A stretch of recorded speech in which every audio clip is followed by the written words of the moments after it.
Hello, hello, and welcome everyone to our latest session of Voices for Life in Justice, a series for activists in the making. Today, we are very excited to have on the executive director of Voices for Life out of Indiana, Melanie Garcia-Lyon. Is it Lyon? Lyon? How do we pronounce? I'm sorry. Lion. Lyon. Okay, Lion, I've yeah. been I've been trying to French it up a little bit in here, but Scottish and Irish, not French. yeah, Lion, um, who is going to be talking all about the work that she's doing in Indiana. So, with that, I will give her the floor and take it away. Hi, everyone. I'm so grateful to be here. I also want to mention that we have on the call our community outreach associate, Donnie Robbins, who will also be sharing a little bit. Um, I have been a follower of Rehumanize International for a long time. I'm especially impressed by the art program that you guys run. One of our kind of side projects that we did was a pro-life mural in on our building, which I think that yeah, there's a lot of room for pro-life artists, and it's really cool that you guys make that an organizational priority. So I'm the executive director and co-founder of Voices for Life, and we are a pro-life nonprofit based out of South Bend, Indiana. And our mission is to mobilize and empower pro-life activists to end abortion in their communities through frontline witness, compassionate outreach, and vigilant enforcement of the law. And we were founded right around when the Dobbs decision came out. A little bit about me. I have been a pro-life activist my whole life. I tell people when my mom was pregnant with me, she would go to Ulrich Klopfer's abortion facility. I don't know if that's a name that people are familiar with, but he's the abortionist that after he died, they found over 2,000 fetal remains in his garage, which was a story actually I was able to help uncover, which was obviously really, really traumatic. But when my mom was pregnant with me and when I was growing up, she would take me to go to his facility. And some of the most striking memories of my life, definitely. And ended up going to public school and heard a lot of like pro-abortion propaganda. But when you grow up, I think going to an abortion clinic and seeing like the state of this facility was just disgusting. Seeing the faces on the women going in and out of the clinic, that propaganda just really doesn't make an impact on you because you've seen what it's like and you see that abortion is the opposite of empowerment. It's an act of desperation. So my parents were really good about kind of naturalizing pro-life activism growing up, like things like going to the March for Life and volunteering in our local Right to Life Fair booth and going to the abortion clinic were as normal as celebrating Christmas and New Year's and all those sorts of holidays. When I graduated college, I took a job with my local Right to Life affiliate, and I worked there for 3 years. And during that time, we had been abortion free for 4 years in South Bend, Indiana, but we had an unlicensed abortion facility open up that got to open up because of some crazy court case. And so I had my first experience leading sidewalk advocacy efforts there. When I was a part of Right to Life, the Right to Life organization, what I really loved was this volunteer-led activism where you have people out in the community talking to people face to face about abortion. That was where I found, on the cultural front at least, you were able to make the most progress. A lot of Right to Life organizations, they focus a lot on lobbying and media campaigns, which I think are also really important aspects of the movement. But for me, my passion was kind of creating activists and then empowering them to be able to do this frontline activism for significant periods of time. And so, for a variety of reasons, I left Right to Life right when the Dobbs decision came out, which was not planned, but that's how it worked out. And I founded Voices for Life with a group of other pro-life activists in the South Bend area. And since then, we've grown a lot. We were a team of just five at that point, and now we have over 200 activists in Indiana that are doing frontline work to end abortion in our state and slowly moving beyond. Um, our organization, we, like I said, prioritize frontline activism and Generally, that looks like monitoring and enforcement efforts, sidewalk advocacy, and pro-life canvassing. So going door to door, talking to people about abortion. And I'll give a brief overview of all of those. So our monitoring and enforcement program looks like in the state of Indiana, there are documents called terminated pregnancy reports, which are documents that an abortionist has to fill out for every abortion that's performed in the state of Indiana. And has information like the type of abortion, the age of the baby, whether there were complications, whether the woman died, whether the baby was born alive. It's essentially an enforcement mechanism so that the state and the public can ensure that abortion laws are being followed. And so what we would do is request this documentation, and then we would train volunteers to in like what the abortion code looked like, and then have them review this documentation and then submit complaints if there was an issue or something that looked like an issue. We had submitted complaints for over 701 cases of apparent illegal activity over a course of about 2.5 years. We would also request documentation like 911 calls from abortion clinics, licensing applications, any FOIA requests that we could make on the doctor. And we would also, when I talk more about I'll talk more about sidewalk counseling in a minute, but we would use this information that we were getting from the state to support our sidewalk counseling program. So, for example, there was an abortion clinic that had a terrible health inspection in Indianapolis, and one of the most egregious violations was they were failing to adequately sanitize vaginal probes in between patients. And so we printed out signs that had that violation written on there and stood in front of the clinic so that patients could see that as they went in and out, which is obviously a very big disincentive for not wanting to use that sort of facility. So kind of using this information to work with the state to enforce the abortion law and make sure there are investigations and disciplinary action if necessary with abortionists. And then also empowering the women that are at the abortion clinic with this is what's going on at this facility. And I know every state has different laws when it comes to FOIA requests. Most organizations don't have terminated pregnant, or not all states have terminated pregnancy reports. But I would encourage anybody to make FOIA requests about local abortion clinics or local abortion doctors, because there is a lot of information that is generally publicly accessible. Things like 911 calls, that's pretty much always going to be something that you can request. Sometimes there's a minimal fee, but you can use that information to be a more effective activist in your community and just learn more about what's going on there. When I was in Florida once sidewalk counseling, whenever I go to an abortion clinic, I will look at what I can find about their health and safety record. Like Operation Rescue has like a database of like basically FOIA requests for clinics and doctors. And I saw that the this particular clinic, the doctor was being sued by the state for some sort of health issue.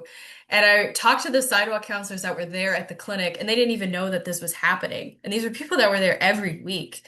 So I think it's really important to be informed about if you're at a local abortion facility about what's going on there, because again, it empowers you and then it empowers you to share information with patients that are there. Right now, we are being sued by a couple of abortionists for our enforcement work. Dr. Caitlin Bernard might be a name that some of you know. She was the abortionist that helped the 10-year-old from Ohio get an abortion in Indiana a couple years ago, like right when the Dobbs decision came out, and she ended up being fined $3,000 for violating HIPAA because she shared patient information with a reporter from the Indianapolis Star. But apparently now she cares about patient privacy. So her and another abortionist are suing us in the state to try to prevent the release of terminated pregnancy reports. And right now we're in the appeals court in Indiana in this case, and it is something that will have I think a national effect. The Guttmacher Institute came out this year saying that they no longer favor abortion reporting in part because of this case, which is just is baffling to me. Um, but so that's kind of the status of our monitoring and enforcement work right now. So monitoring and enforcement, and then sidewalk advocacy, which is not a new concept in the pro-life movement at all. But for those of you who don't know, it's essentially crisis intervention. So when you're at an abortion facility, sidewalk advocates are trying to prevent uh, a murder before it happens. And we do that by connecting women that are there to alternatives so they don't go into the abortion facility. In Indiana, things look a little different because our abortion law is very restrictive. There are only abortions in cases of rape and incest, life of the mother, and lethal fetal anomaly. And they can only happen at hospitals or hospital-owned surgical centers. And so, but we still have 11 Planned, 10, one closed down, praise God. But we have 10 Planned Parenthood locations in Indiana right now, and they do referrals out of state. And for Indiana, we're kind of in a unique position because we're surrounded by abortion haven states. So, which are Illinois, Michigan, and Ohio. So it's very easy to get a referral to an abortion facility. From a Planned Parenthood, even if they don't provide the actual abortion there. So we have sidewalk advocates that stand outside these referral facilities and do a similar thing to sidewalk counseling outside abortion clinics. Um, Trying to connect anybody that's there, we encourage them to take their money somewhere else or take their service somewhere else. Because a lot of people that are there aren't necessarily there for pregnancy related services. We see a lot of people that are there for STD and STI testing, but when we talk to them, we share out an alternative resource in the community, which is usually free, which Planned Parenthood, contrary to popular belief, is not most of the time. But we say, hey, here's an alternative resource. You probably don't want your money going somewhere to the nation's largest abortion provider. They perform an average of 300,000 abortions every year. Here's a place that you can go for free. And people will turn away. Like, we hear it pretty regularly that people are like, oh, I just thought this was my only option for low-cost healthcare in this community. Um, so yeah, trying to redirect any business that's there at Planned Parenthood elsewhere, and then also reach clients that are abortion vulnerable. So if a patient's at Planned Parenthood, she's abortion vulnerable, um, she's sexually active, she has a relationship with the nation's largest abortion provider. So our hope is that even if she's not there for a pregnancy test, even though there are patients that go there for pregnancy tests, but even if she's not yet, is to share information about the local pregnancy resource center so that if they ever are in a crisis situation, here's a list of safe places that, you're going to call this number for free support. Don't come here. Don't order the abortion pill online and put yourself in an unsafe situation. So kind of building that relationship even before a crisis happens. And then, of course, if someone is pregnant and is being referred for an abortion to do kind of more traditional sidewalk counseling and get them to a pregnancy resource center right away. Um, I One of the most moving encounters that we've had was a woman who came in and was pregnant, and she wasn't able to afford the ultrasound at Planned Parenthood. She came in thinking she could get it for free, but it wasn't.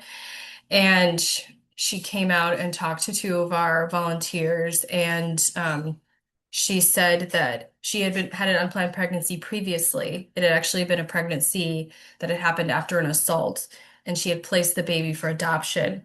And the sidewalk counselor told her, like, you know what? Like, you're just heroic. Like, that was what a heroic thing to do. And this woman just started crying, was like, you know what? Nobody has ever told me that that was a heroic choice. And she ended up choosing life, and they were able to connect her to a local pregnancy resource center. Um, the interactions like that make make it all worth it. But yeah, if you are in a community that doesn't if you're in a state that is not abortion restrictive, I would encourage you to go to, if there's a Planned Parenthood, that's the place to be. That's where abortion vulnerable people are. But if not, even going to some people in our state have gone just to pharmacies and have just like passed out resources to people. And it's a little different because you're not like trying to stop someone from going to the pharmacy. But, here's a list of safe places if someone you know is ever in a crisis pregnancy situation. And that's actually something we see at Planned Parenthood a lot is like Uber drivers or there's a other businesses in the suite. Like we still give the resource information to them and we say most people don't like to think of themselves as needing help. So we'll say, here, pass this along to someone in your life who could benefit it, pass it along to a mom that you know, etc. And it's kind of been an unexpected benefit of sidewalk counseling at a referral site because I'm used to, previously, I was leading sidewalk advocacy efforts at a place that only did abortions.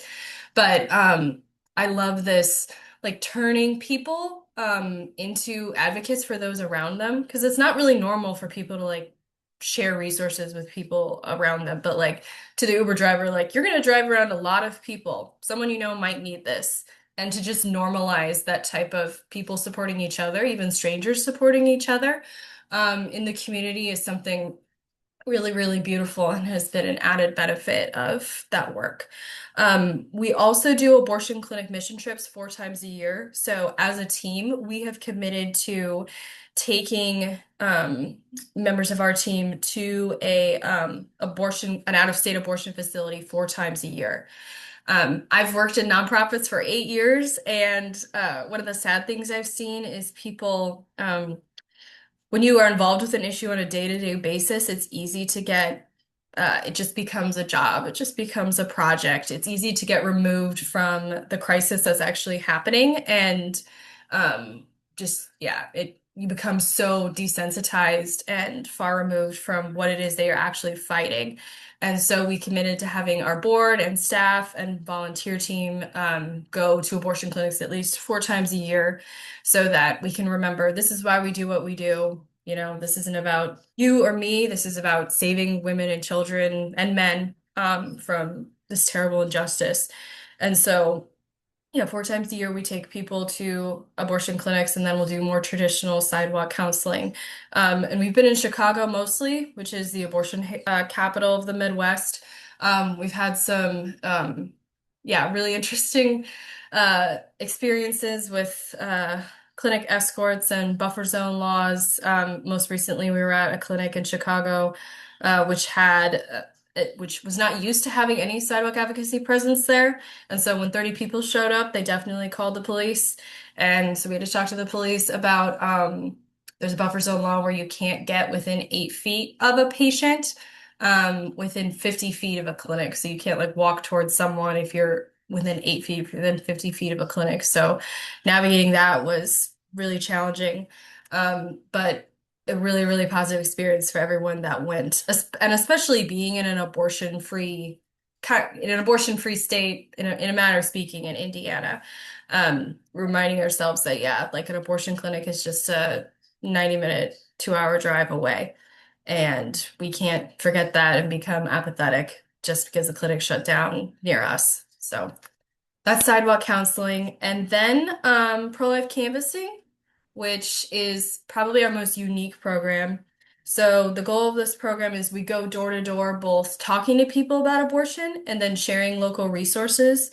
And our goal with conversations is that most people aren't going to change their mind in one conversation. That's just not really how human psychology works. Sometimes it does happen, especially if someone doesn't have like a deep personal investment in the issue either way and just hasn't really thought about it. But generally, we're kind of just there to plant seeds, get people thinking about an issue that they probably don't think about, let them have a like peaceful conversation with somebody about the issue. I think it really helps that it's strangers talking to strangers because it's not like this person, like you can be honest. It's not like this is going to come up at Thanksgiving, at the Thanksgiving or Christmas dinner table, and I'm never going to hear the end of it. I can be honest with this person. I'm probably never going to see them again. So that encourages people to dialogue with us. I think there's also a benefit in going to people's homes. I've done apologetic work on high school and college campuses, and I don't think it works as well as this. And for one thing, you're kind of in a vulnerable position going to someone's home, And that encourages people to talk to you. And then also, they also have the control. So if they went in the conversation and slammed the door in your face, which does happen, then they can do that. And then that's the end of it. And yeah, so being in their home and there's this picture we have of my sister, who's a canvasser, sitting on the porch having lemonade with a woman and talking to her about abortion, which is not how every conversation goes, but it's kind of the idea with this program. And so yeah, we talk to people about abortion, we talk about what abortion does to a unborn child and its mother, his or her mother, and then share local resources. So we can end every conversation with maybe we didn't agree about everything. Hopefully, I got you thinking. But here's a list of safe places that you can go if you're ever in a crisis situation. And when we first started this, I was very skeptical because my mom never wanted to talk to anybody who came to the door growing up. But we've hit about 14,000 doors in mostly in the northern Indiana area, but also some in the central part of the state over 3 years. And we have a very active canvassing team, mostly young men, actually, which has surprised me. Because a lot of times men, I think, are kind of scared to address the issue because it affects women in a more intimate way. But we have, yes, a great group of guys that canvasses and yeah, just a lot of great experiences over the past 14,000 doors. Um, Donnie, do you want to share a little bit about your experience as a canvasser? Yeah, yeah. So I'm Donnie, and I do a lot of canvassing for Voices for Life. I just started with Voices for Life a little over or around like 6 months ago. So I'm fairly new at pro-life work in general, and I really, I really enjoy canvassing. I think part of the appeal for young men, especially, and for me, is the opportunity to grow in courage, going door to door. Part of like the challenge, but also the excitement is every time you open the door, you don't know what's going to happen. Like some people will get really angry at you, some people like are really friendly. You really get a wide variety of conversations, and I think going canvassing, I've been surprised on about how many people are actually willing to have a conversation about abortion, like especially the people who aren't pro-life and they're like fairly pro-choice and like they know that like a disagreement is about to happen and they're willing to have the conversations anyway. One of the things that I really like to do is to pray with people when I have the chance. A couple of weeks ago, I was out canvassing and I was talking to this young man and like I first kind of we have a little door hanger, and the door hanger has some information about the abortion pill. So I introduce some of that information. On the back side, there's resources. So like Melanie said, like even if like that person like is can't ever have an abortion, we offer like if they know someone who might be pregnant, which kind of shows that we care about the woman, because I think a lot of people, when they try to push back against us, they say, oh, well, you don't care about when the child is born. And so I think we really counter that by showing them like the resources for pregnant women, but also like after pregnancy. And so it's kind of like I lead off and then I just like ask them what they think about abortion. And in this particular case, oh, looks like my camera's going out. Um, this guy said he kind of like started off saying that he was thought there was like some cases, and then he was like, "Oh, actually, I think mostly it's not okay." And I think by the time like he got like his full like kind of statement out, he kind of just said that he was maybe only okay in the case of rape. Um, and with that conversation, I chose to give him a hypothetical scenario that I had read in Trent Horn's book, Persuasive Pro-Life, which I'd highly recommend if you're doing any pro-life apologetics. And I gave him the hypothetical, and he kind of like paused for a minute, and he was like, that does make a lot of sense. Like he wasn't willing to. He didn't say like he was fully like changed his mind. I don't. Most people, I think they kind of need it to kind of set in for them.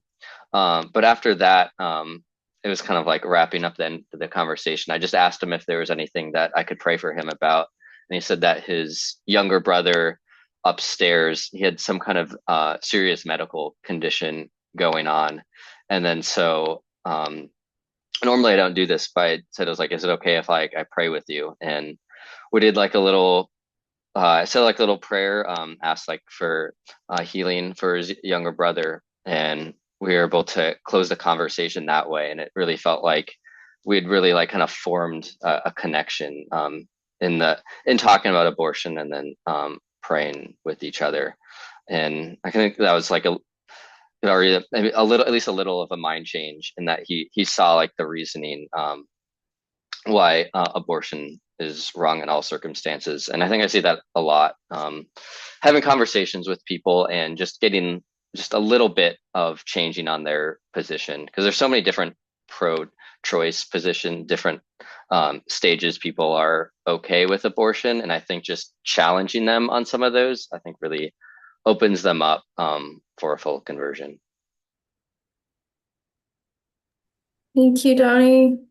Yeah, I think like I said, I was surprised that when we started this, I was skeptical as to whether it would be successful, but I think people really want to have conversations about polarizing topics, but they want to have conversations, not like arguing with people on social media or hearing politicians argue about it with no level of education on the issue on the debate stage.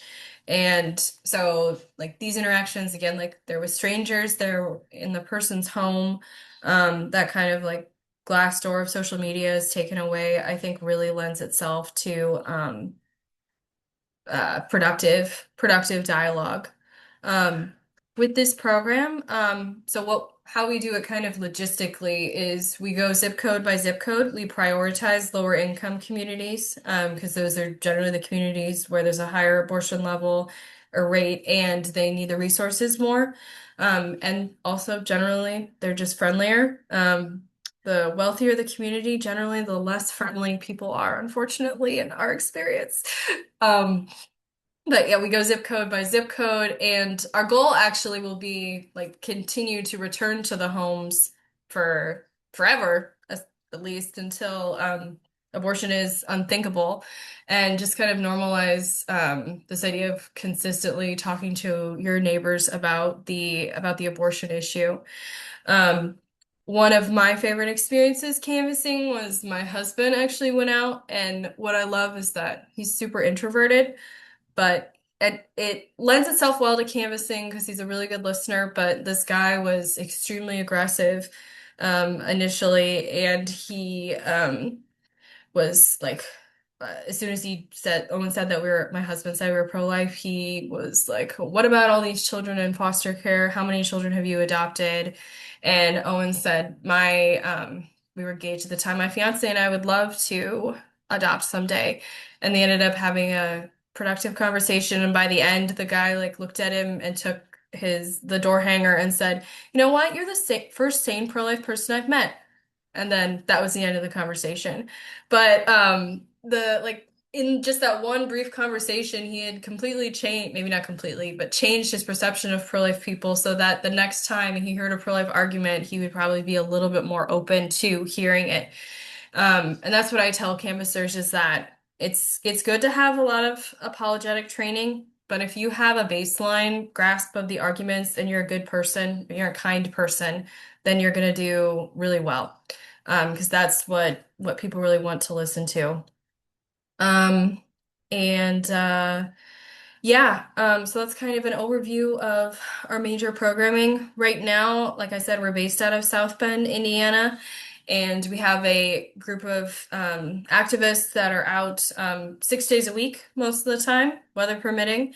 And we want to open chapters in the Indianapolis area, in the Chicago area, in other areas where there's a need, and have that same level of grassroots activism going on almost every day. Um, so that's the long-term goal for the organization. Yeah, I'm happy to take any questions. Well, I'll start off just by saying Rehumanize has a pretty active chapter in Chicago, and I'd love to connect Oh, you together because, yeah, a very good source for when if you guys do your mission trips. I'm sure they would like to be involved in that, but also just more connectivity because since they're kind of the abortion corridor there. So I'll get you yeah, guys that would be awesome. in touch with our Rehumanize Chicago team. Just as an aside. So, my question for you is, and this is kind of what I've been asking all pro life activists right now. So, it's just top of mind, is, and you touched on it a little bit, is with the pills coming in. That's a huge issue here in Louisiana. It's a huge issue, nationwide, is that these abortion pills can be ordered from abortion friendly state, delivered into our communities, and there's just not a lot that we've been able to do to stop it. I know some states are trying to get them in controlled substance list and that sort of thing. Do y'all have anything that you're particularly trying to do to talk about this issue, get in front of people about it? Kind of what's your strategy right now with the abortion pills? Yeah, we don't do anything on the legislative side because we're a nonprofit, but from the more educational side, which is what we're focused on, I mean, like you said, the abortion pill is everywhere, and so we need to be everywhere talking about it. Our door hanger is focused around the dangers of the abortion pill. Our script touches on the dangers of the abortion pill, so we're trying to reach as many homes as possible with the information about how dangerous it is to both mom and baby. And then also in a sidewalk counseling context, that's a big part of that as well. We've also tried just different sorts of outreach. Like we did outreach at Notre Dame tailgates. Like we're kind of like looking for areas where there's just a lot of people. Like how can we pass out as much information as possible, in this high density area? So we did outreach at every Notre Dame home tailgate. We did it at Black Friday at the mall as well. So for us, it's kind of going to people's homes because that's where people are and educating them about that and trying to reach, yeah, as many people as possible with information about how dangerous it is. I know one of our volunteers is an RA at a dorm at a local university, and there was a girl there that ordered the abortion pill online and had the abortion last year and was distraught about it and so confided in the RA about it. A friend of mine who's volunteered with us, he ordered it, the abortion pill online. It came 2 days. It was on his doorstep for free, no questions asked. Notre Dame tailgating is hardcore. Um, Dottie did more of this than I did, so you might be able to talk about it um, more so than I. But people were, in general, in pretty good moods from when I did it with you, probably because they were drinking so much.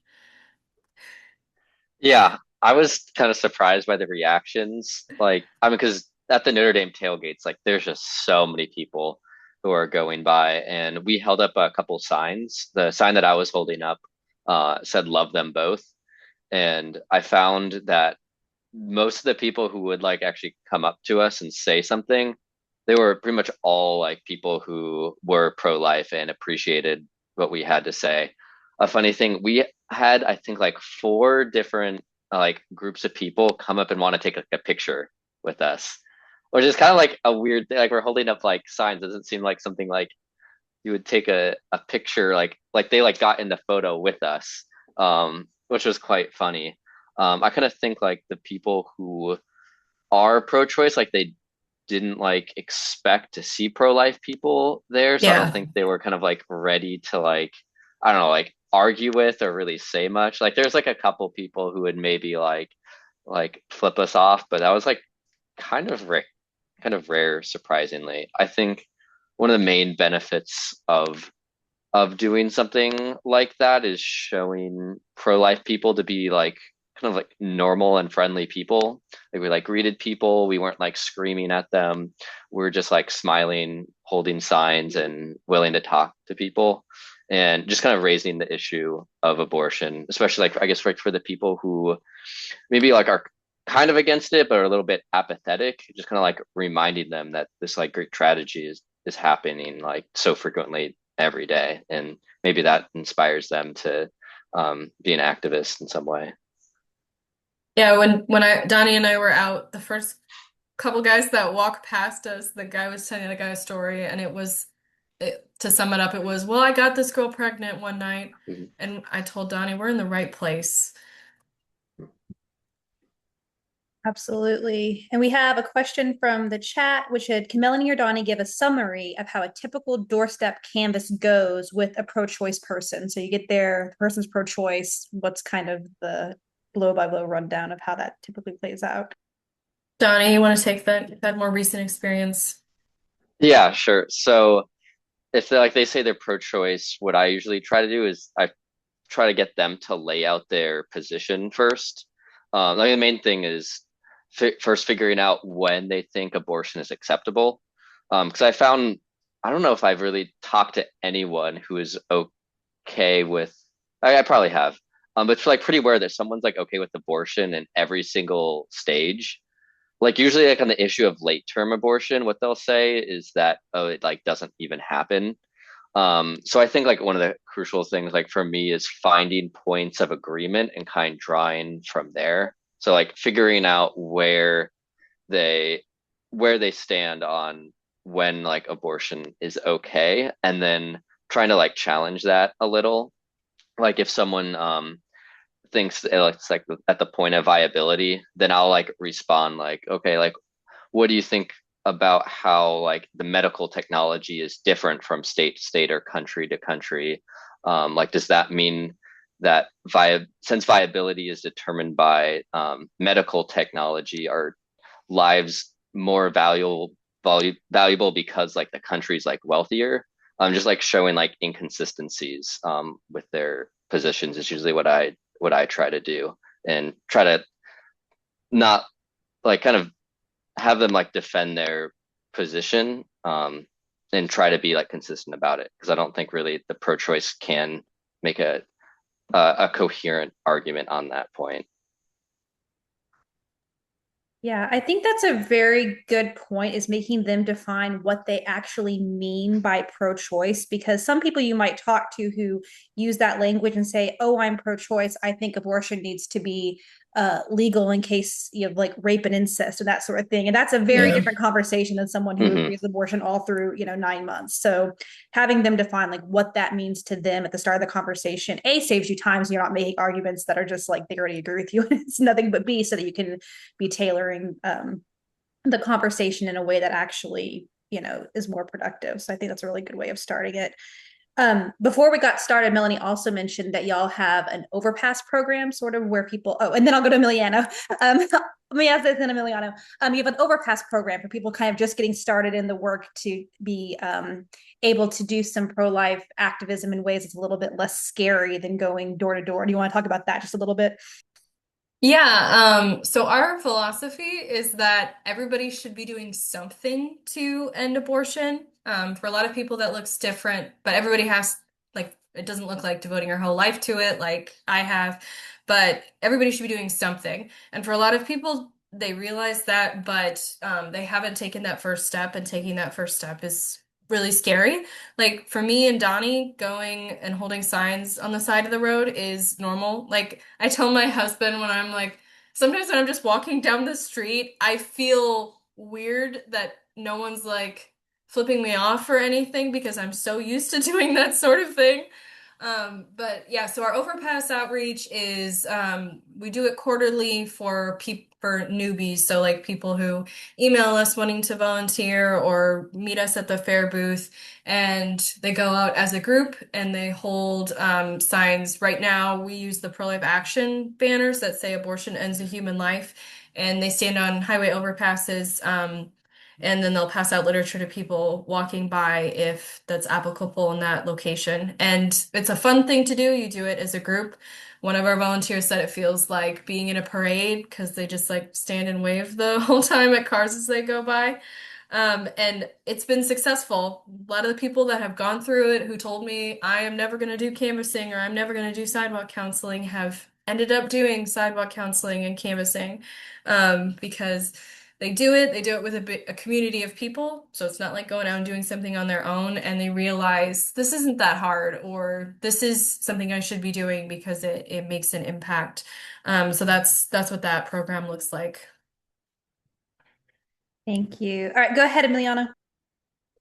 Yeah, I appreciated your reflection that oftentimes canvassing in poor and working class areas uh, was a more you got a more positive reaction than in wealthier areas. I've written some about this Mm, about how I think one of the really disgusting or like kind of perversities of like abortion rhetoric in the US is how it's said to be something that the poor need when like poll after poll have poor and working class people uh, being more against abortion than other income brackets.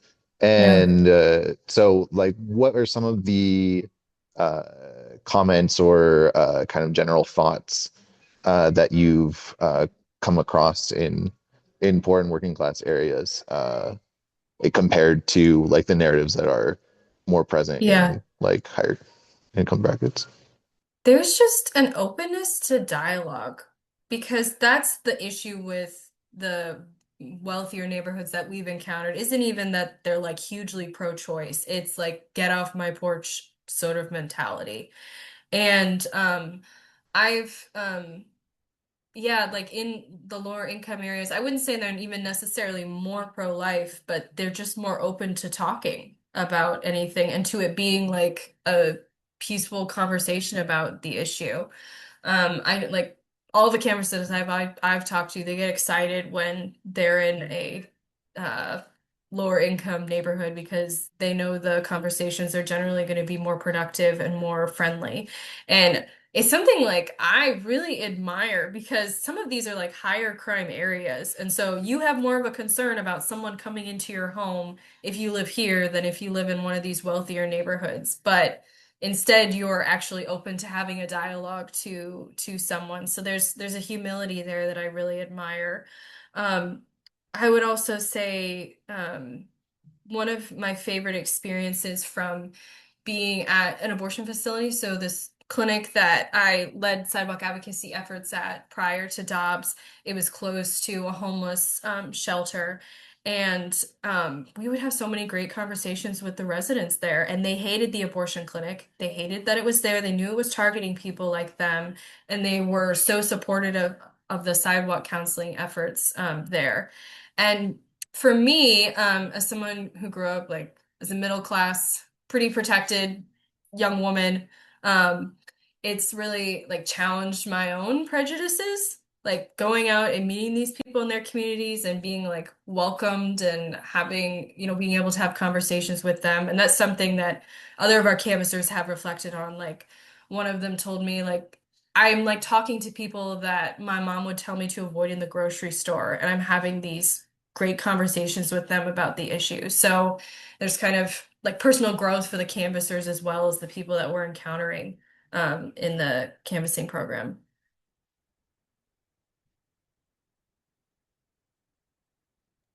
Yeah, I think seeing people door to door really is a very humanizing experience. And especially, yeah, you're getting a view of people who won't open the door for anybody and just kind of shut that out versus communities that are more willing to actually have dialogue. And it's interesting for everybody to kind of experience all those dynamics together, especially when it's an issue where there has a potential to be a lot of conflict, but having Yeah. calm conversations is always important and always good. I also want to say Timothy just jumped on Kirchhoff, who is with Rehumanize Chicago. Tim, you missed this part, but they actually come over to Chicago quarterly about ish because a lot of their abortion clinics in Indiana refer out to Chicago, and so they're there at the clinics there. So just thought We'll you be might. there on Valentine's Day Oh next boy. at American Women's Medical in Des Plaines. So if you could join us, I think it'll be there's a good symbolism in doing outreach on that day. I will make a note of that, actually. That actually reminds me, I read some abortion testimony once that was a woman who had got into pro-life work after having her own abortion. And part of that was she had the abortion on Valentine's Day. And like that meaning had like, stuck with her and had been really tragic and impactful of her life going forward, of having that connection. Was that Serena Dyson by any Maybe chance? so. That might Okay. be, yeah. Yeah, she's a That's good friend of mine, and we share her ministry. It's on our door hanger because we do okay. Okay. encounter a lot of post-abortive people, at least in my experience canvassing, which has really surprised me how vulnerable people will be to a stranger coming to your door. Like some of the stories that we've heard about, yeah, abortion experiences or struggling with infertility or just abuse. I think people like there's not a space to really talk about abortion trauma, especially in our culture, because if you look at the media, it's shut your abortion, abortion is healthcare, all this positivity. And so like the fact that someone comes and is willing to listen and affirm what pain that you have. I remember one time our canvasser talked to a man whose girlfriend had an abortion the week before without Oh, his consent, and he felt emotional about it, but he didn't feel like he had a right to feel emotional about it. And just the fact that Jack was there and was able to be like, hey, and Jack, um, he's in the ROTC. He's like a surfer dude. He looks like one. He was a really great Sidewalk counselor. Was just like, man, like, no, this was your child. You should be able to feel. It's normal for you to feel this. But yeah, we meet a lot of post-abortive individuals, and so we're able to share resources like Serena's with them. yeah. I think that is an important thing to think about going to canvassing door to door and bringing kind of talking about if you were starting something like that in Dublin, that yes, you are definitely going to encounter post-abortive people doing this kind of work and have different reactions related to that. And so being prepared for that is really important. And I guess that's a question too. I know you had mentioned kind of expanding things out, and what sort of trainings do you all do? And do you hope to kind of in the area around you as you're growing? We do live trainings. We have a canvassing training that we've developed. We had our team go out for a year with kind of a baseline script, and then we got feedback from them and then crafted a training based off of that. And we also have an online version of it, a taped version that generally is how I share it with people. Because another part of our goal for volunteer recruitment is when someone reaches out about getting involved, we train them right away. Because if you give them a month or even a couple weeks, something's going to come up and it'll be deprioritized. But getting people trained right away has been really helpful in getting our activists more activists. But yeah, so we have an online version of the training that we can share with people. And the training is it's half like relational, like how to have difficult conversations with people, and then like an introduction to pro-life apologetics. So that's how it's structured, and then we encourage books like Trent Horn's, like that Donnie mentioned, for kind of further um, research. And then like what training looks like is when someone goes through classroom training, we'll send them out with a seasoned canvasser to kind of break the ice and people realize that it's not that hard. And we have a couple people who like we call them guardian angels because we always go out in twos for safety issues. But they don't like to talk to people at all, but they're willing to be that second safety person. We have an older woman with a lot of mobility issues who will just follow along in her car, the canvasser. And it's just, I think it's beautiful that people are just able to serve the movement in so many different ways. But yeah, for trainings, we do live trainings or video trainings. Oh, wonderful. So yeah, I would definitely I'll get that information from you, and then if we send this out later, we can direct people towards you for the video trainings. And then Laura asked, do you do canvassing by twos, which you just answered, but also then what part of the day is most successful do you find to do this canvassing? Yeah, so I normally canvas Friday evenings and Saturday mornings. Um, I've canvassed a few other days. I don't think the day of the week is changes by a lot, but I have noticed there's what time of day. Like I found on a weekday, like a Friday, when you're hitting around like 3 p.m. to 5 p.m., I find I get a lot of people answering doors because it's right around people are coming home from work or their kids are coming home from school. You get quite a lot of people. Like we start like at 2 o'clock, I notice a significant difference because I think a lot of people are just like kind of at work. And then Saturday mornings, we usually go at 10 a.m. That works fairly well. There's been a couple times where people are kind of like rolling out like they got out of bed. So for some people, 10 a.m. is like a little early, but you'd be surprised how many people will answer the door at that hour.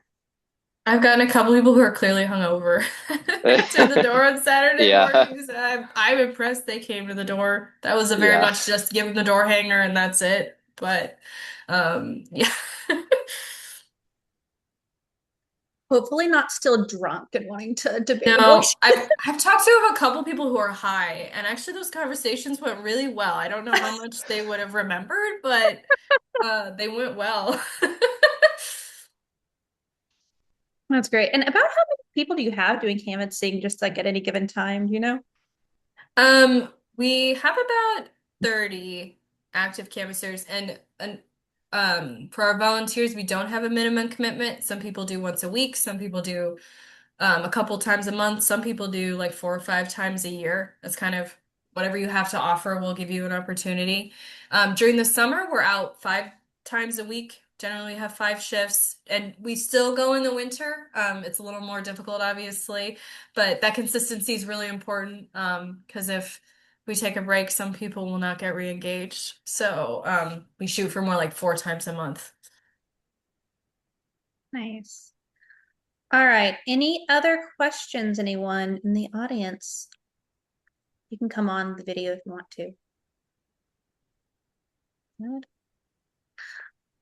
All right. Well, thank you all so much for coming on and for sharing about what you're doing. I really love this. I particularly like that you have built this extremely consistent canvassing system. I think that that is very unique and very admirable and something that we should be doing in more states because I actually when I was in college, I did canvassing for Mass Purg. I don't know if anyone in the world remembers them. It was Ralph Nader's group. It was like an environmental canvassing up in Massachusetts. And yeah, it is a very interesting experience. And putting that with abortion advocacy, I could see a pro-life advocacy, not abortion discussion, um, is is something that is a very brave thing to do, but it's very good to hear that you guys have actually had some really good conversations from that. So thank you for what you're doing. And for everybody, I will get with